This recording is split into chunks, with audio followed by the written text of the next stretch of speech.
The real pressure, as everybody knows, is on skills. I think the government and the coalition have made it incredibly clear, and could not have made it clearer, both in terms of what they've said around policy, but also the commitment in terms of funding, that apprenticeships are absolutely pivotal and central to the skills strategy, and the skills strategy is absolutely pivotal and central to the growth strategy for the country and for the recovery when it comes and over the next few years. And therefore, with all the additional money and an extra 250,000 apprenticeship opportunities that are now available to us, we clearly are growing volume very rapidly. And I think that really what the conference has been discussing this morning is how do we assure and guarantee quality of provision and quality of the outcome, both for employers and for learners. So I think that there is nothing, I think, to concern ourselves around quality today in terms of this rapid increase in apprenticeships, but there are questions being asked about how do we ensure, with a program that is now 2, 3, 4 times the size it was 3 or 4 years ago, that we're still meeting the needs of employers particularly, but also that the delivery of the program is the highest quality for the apprentice or the learner. So really for us, I think we are pretty much, I think, tick the box around getting volume and quantity of apprenticeships and getting a critical mass of them.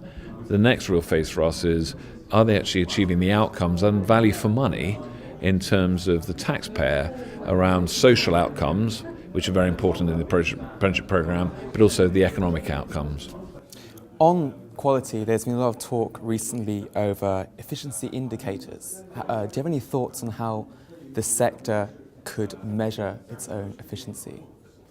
Well, I think they run their own businesses, so I think that they will be looking at, in terms of productivity, costs, and it's something Nigel Snook at EDI made a very interesting point about: is your focus on quality of provision and content and so on, or is it about driving efficiency in your business?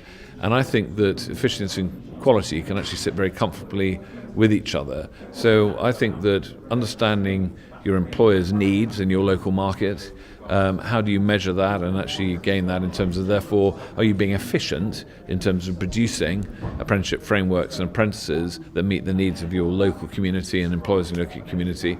But also, I think very importantly in terms of efficiency is, am I actually using technology? And again, Nigel Snook referenced this, around e-portfolios rather than people carrying great wadges of paper around. So I think it is about how can we, at the lowest unit cost, produce the best quality outcomes for the learner and the employer. And I think most of them will have measures about what the cost of delivery of a framework is. And of course, it won't surprise anybody in the sector to know that the price for frameworks is always under pressure as public money becomes tighter and tighter in the next couple of years. So we want more apprentices, higher quality at lower cost. And where are we on these frameworks at the moment? How hopeful are you of reaching these targets? We're really confident about meeting the volume targets. I think the real agenda for us is about how we expand apprenticeships into new industry sectors that probably traditionally haven't embraced apprenticeships, such as the creative and cultural sectors, low carbon, bioscience. So there's a whole sector of the economy which has a great potential for growth in the future where we can focus. So I think the numeric volume targets, I think we're very comfortable.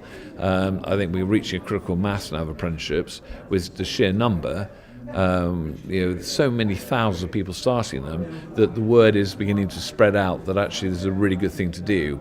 So I think we're very comfortable with that. I think what we've got to make sure is we start delivering frameworks at the higher levels, at level 4 and 5, and we hope to treble the number of frameworks at level 4 in the next 12-18 months, and also in that same time period produce and deliver some frameworks at level 5 for the first time ever.